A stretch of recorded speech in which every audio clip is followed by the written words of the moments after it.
और बताइए आप लोग कैसे हैं? सभी लोग जितने भी विद्यार्थी हैं, टीजीटी, पीजीटी, यूजीसी और एमए किसी भी विषय में जो संस्कृत लेके रखे हैं, किसी भी कक्षा में पढ़ रहे हैं, सबके लिए अनिवार्य है कारक प्रकरण को समझना। बहुत मोटी बातों को आप नहीं समझ सकते हैं, तो हल्की-हल्की बातों को समझ करके और जो प्रारंभिक विद्यार्थी हैं, जो कभी कुछ नहीं जानते हैं कारक के लिए, उनके लिए मैं दे रहा हूँ। जो ज़्यादा पंडित हैं, उनके लिए वे हैं ही। उनके लिए उनसे कोई शास्त्रार्थ नहीं करना है, बस समझने समझाने वाली बातें हैं। आपको मैंने इसके पहले वीडियो दिया था कारक को समझने के लिए, और कारक में जो द्वितीया विभक्ति है, प्रथमा तो मैंने आपको बता ही दिया था, और द्वितीया विभक्ति में कर्म संज्ञा होती है। जब कर्म निश्चित हो जाता है, कर्म क्या है? वैसे क्रियाजनकत्वम कारकत्वम, क्रिया का जो जनक है वो कारक है। प्रथमा आपको बता ही दिए हैं। प्रातिपदिकार्थ लिंग परिमाण वचन मात्र में प्रथमा होती है। अब और संबोधन में प्रथमा होती है, और द्वितीया में आपको मैंने बता ही दिया है। कर्म में द्वितीया होती है, और इसके पहले मैंने आपको तथा युक्तम चानिप्सितम सूत्र बता दिया। अब आपको अगला सूत्र जो मैं बताने जा रहा हूं, 3 नंबर का सूत्र है, उसको जरा समझें। ये वीडियो बन रहा है, और वीडियो व्यासपीठ गुरुकुलम पर मैं आपको दे रहा हूं चैनल पर, और इसको जरूर सब्सक्राइब करें, शेयर करें, अपने भी पढ़ें, दूसरे को भी पढ़ाएं। तो चलिए, जैसे कि मैं दान कर रहा हूं विद्या, वैसे आप भी कर सकते हैं, कोई ऐसी बात नहीं है। तो आप आगे आइए। अगला सूत्र है अकथितंच 1-4-51। इसके पहले जो सूत्र था वो 1-4-50 मैंने आपको बताया था। अब ये कह रहे हैं जो कथित नहीं है, कौन?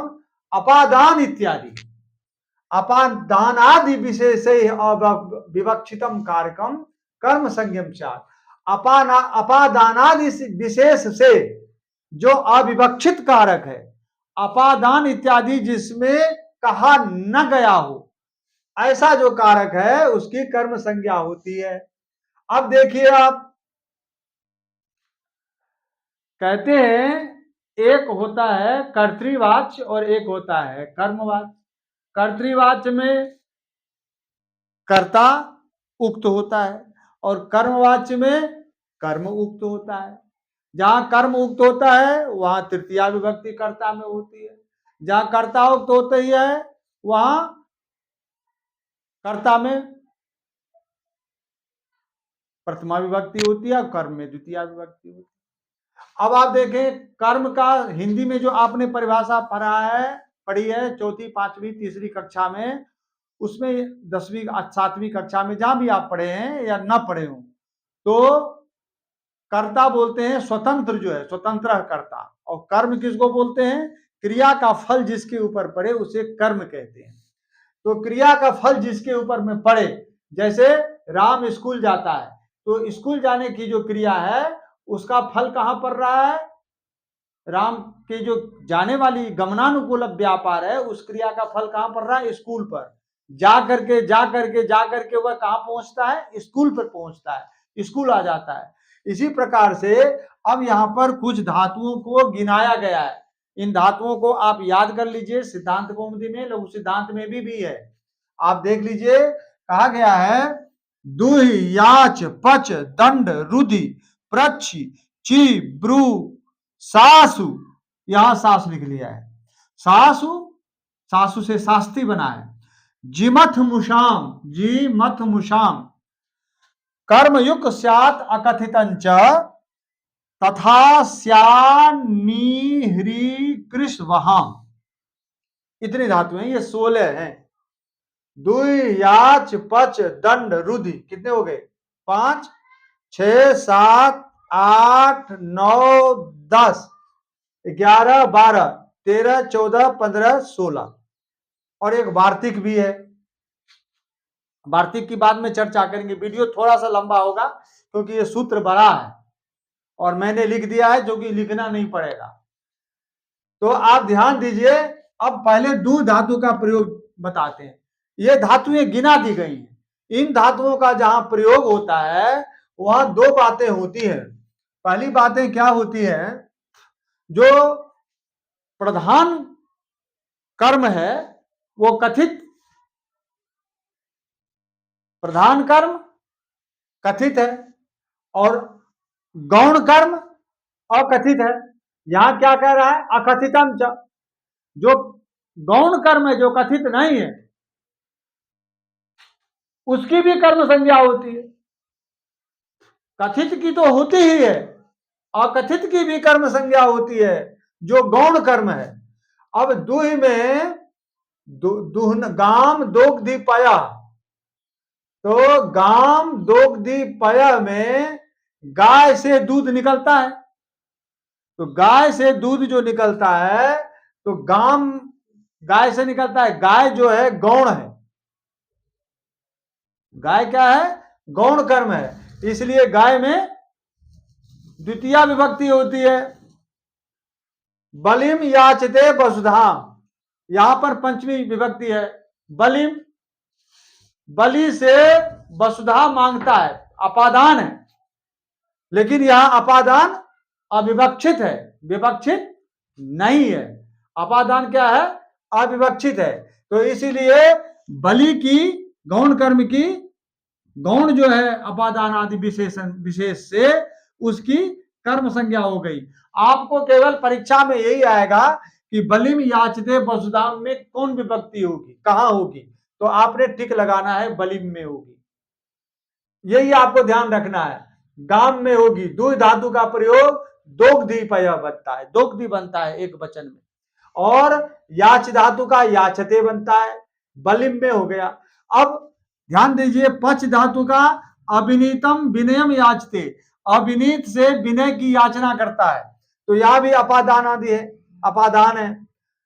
अच्छा, तंडुलान ओदनम पचती, तंडुलान में द्वितीय विभक्ति हो गई, कर्म हो गया। ये देखिए बहुवचन है ये, तंडुल का तंडुलान, तो यहां भी कर्म हो गया। दंड से गर्गान सतन दंडयति, गर्गों को, गर्गों से 100 रुपये दंड लेता है, तो गर्गों से 100 रुपये दंड लेता है, तो यहां पर तृतीया हो गया, गर्गई गर्गों से, लेकिन तृतीया ना होकर के यहां पर अकथित की कर्म संज्ञा हो गई। तो यहां भी ये भी वाक्य आपको आ सकता है, कुछ भी आ सकता है। अब 12 धातुएं हैं, 16 धातुओं में आपको प्रयोग देखना है। रुधि धातु से ऋणद्धि बनता है, ब्रजम अब ऋणद्धिगाम, गौए को ब्रज में रोकता है, ब्रजे, यहां सप्तमी है, तो यहां भी ब्रजम में द्वितीय विभक्ति हो गई, यहां भी अविवक्षित है। पृच्छ धातु का प्रच्छ बना है रूप इसमें, तो लेकिन मानवकम पंथानं पृच्छति, बच्चों से रास्ता पूछता है। अब देख लो, अब ये मानवकम में द्वितीय विभक्ति हो गई। ची धातु का प्रयोग वृक्षम अवचिनोति फलानि, वृक्षों से फल चुनता है, अब चिनोती, चिनोती का रूप बनता है, ची धातु से चिनोती बनता है। तुदा दिव्या स्नु, तुदादिगण में पठित है। अब देख लीजिए, अब अगला है ब्रू धातु, ब्रू धातु का ब्रूते बनता है, मानवकम धर्मम ब्रूते, बच्चे को धर्म कहता है, धर्मम ब्रूते, धर्मम शास्तिवा। अब सासु धातु का भी प्रयोग यहां पर दे दिया है। सासु धातु का प्रयोग कहां है, तो आपने देखे, आपको लिखा रहेगा मानवकम धर्मम शास्ति, तो पूछेगा यहां कर्म किसमें हुआ है, कर्म कारक का, कर्म का क्या है, इस यहां पर किस धातु से कर्म संज्ञा होती है, तो आपको किस सूत्र से होती है, तो आपको देना है अकथतम च।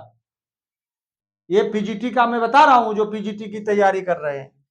अच्छा, उसके बाद जी धातु का सतंग जयति देवदत्तम, देवदत्त को 100 से जीत लेता है, 100 से जीत लेता है, तो अर्थात सतम जयति देवदत्तम। अच्छा, धर्मम ब्रूते में भाषते, अभिधत्ते, वक्ति इत्यादि कुछ भी हो सकता है, तो क्यों, ब्रू धातु, ये धातु जो है अर्थ निबंधना एवं संज्ञा ऊपर में लिख रही है, ध्यान देना, ये समान अर्थ वाली जो भी धातु होगी, केवल एक ही धातु फिक्स नहीं है कि इतना ही, दू, याच, पच इत्यादि। दू धातु यदि किसी दूसरे धातु भी दू का अर्थ कहता है, गोदोहन वाला, याच धातु से किसी भिक्षते भी हो सकता है। भिक्ष धातु के भी अर्थ है याचना करना, और याच धातु का भी अर्थ है याचना करना। याच धातु का भी अर्थ है याचना करना, तो उससे भी हो सकता है। कहने का यह मतलब है कि ये जो संज्ञा है, अर्थ को समान अर्थ वाली यदि कोई धातु है, उससे भी कर्म संज्ञा हो जाती है। अच्छा, आप ये देखें फिर मत धातु का, सुधाम क्षीर निधि मथनाति। क्षीर निधि मथता है किस लिए? अमृत के लिए। तो सुधा में द्वितीय विभक्ति हो गई, ये भी वाक्य आ सकता है, ध्यान देना। परीक्षा में 16 धातुओं में से कोई भी धातु दे देगा, बोला किस सूत्र से इसमें कर्म संज्ञा होती है, और या ये दे देगा, वाक्य दे देगा, बोलेगा इसमें कहां पर कर्म संज्ञा होती है। तो द्वितीय विभक्ति में अम लगता है, सब में अम लगा हुआ है। देवदत्तम, सुधाम, गाम, बलिंग, अभिनीतम, तंडुलान, गर्गान, ब्रजम, मानव काम, वृक्षम, मानवकम, सतम, सब जगह आया है। तो इसका आप ध्यान रखना है। देवदत्तम, सतम मुशनाति, 100 मुचलका लेकर के छोड़ दिया जाता है, मुशनाति मैंने छोड़ दिया जाता है 100 लेकर के। तो देवदत्तम में द्वितीय विभक्ति हो गई। अब यह मुस धातु का प्रयोग हो गया। यहां भी देवदत्त कथित नहीं है, अकथित है। अच्छा, अब ये कहता है कि जहां पर नी, ह्री, कृस और वै धातु आता है, यहां भी कर्म होता है। तो नी का ग्रामम अजाम नयति, बकरी को गांव ले जाता है।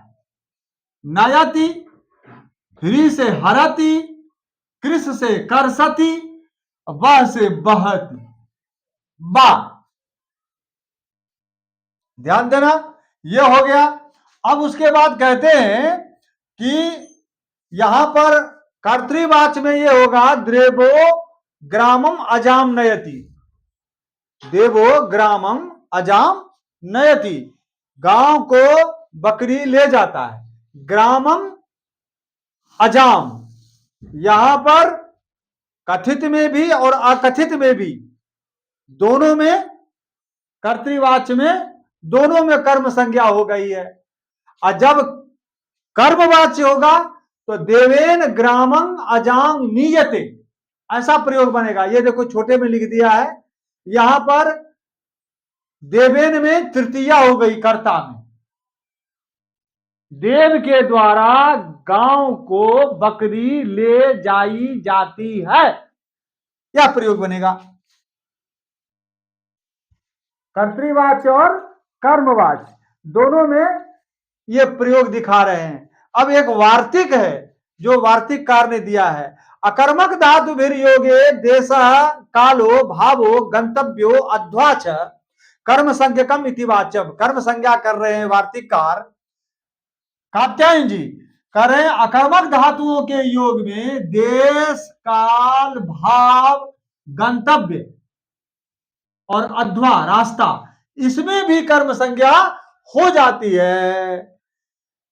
क्योंकि अकर्मक धातु में क्या होता है? कर्म उक्त नहीं होता है, तो वह भी कर्म संज्ञा हो जाए, इसके लिए यह वार्तिक शास्त्र बना हुआ है। क्या? कुरून स्वपिति, कुरून स्वपिति, यह अकर्मक धातु है, स्वप धातु। अकर्मक धातु बोले ना, अकर्मक धातु वियोगे, अकर्मक धातु, इसलिए कुरून में क्या हो गया? द्वितीय विभक्ति हो गई। देख लो, कुरून बनता है, कुरुम, कुरु, कुरून, द्वितीय विभक्ति। अच्छा, मासम आस्ते, मास भर ठहरता है। गोदोहम आस्ते, गोदोहम में गाय दूधते हुए रुकता है। क्रोशम आस्ते, कोस पर ठहरता है। क्रोशम में द्वितीया, गोदोहम में द्वितीया, और मासम में द्वितीया। इस प्रकार से द्वितीया विभक्ति के ये सारे प्रयोग हैं। तो इन प्रयोगों के आधार पर आप अपने परीक्षा में जो क्वेश्चन आएगा उस क्वेश्चन को हल कर लीजिए। और इसके ज्यादा यदि आप डीप में जाते हैं तो वो ज्यादा आप समझ नहीं पाएंगे, क्योंकि ये बहुत ही टेढ़ा उलझा हुआ विषय है, शास्त्रार्थ का विषय है। शास्त्रार्थ इसमें नहीं करना है। परीक्षा में केवल विद्यार्थियों को कारक प्रकरण की समझ के लिए परीक्षा में पूछा जाता है, क्योंकि स्कूल में आपको बच्चों को, जो प्रारंभिक बच्चे हैं, उनको पढ़ाने के लिए आपको द्वितीया विभक्ति का ज्ञान जरूरी है। ठीक से एक बार ब्लैक बोर्ड देख लेना, आप पर इसको जूम करके भी देख सकते हैं और आप वीडियो को रिवर्स करके भी देख सकते हैं। देख करके आप अपनी परीक्षा की तैयारी कीजिए। ये 16 प्रकार के वाक्य हैं, मैंने आपको सब भला बता दिया है। कहते हैं जो उसकी ये जो इसका जो उपयोग का जो निमित्त है, उपयोग का जो निमित्त है, उसकी अपूर्व विधि अर्थात अनुक्त होने पर क्या होती है, कर्म संज्ञा होती है और कर्म में द्वितीया विभक्ति हो जाती है। इस प्रकार से द्वितीया का आप ज्ञान कर लेना और आप अपनी परीक्षा कर लेना। व्यासपीठ गुरुकुलम को सब्सक्राइब कर देना। इसी के साथ में अगले सूत्र पर आपसे मिलता हूं। फिर ध्यान रखिए इसका। राधे राधे।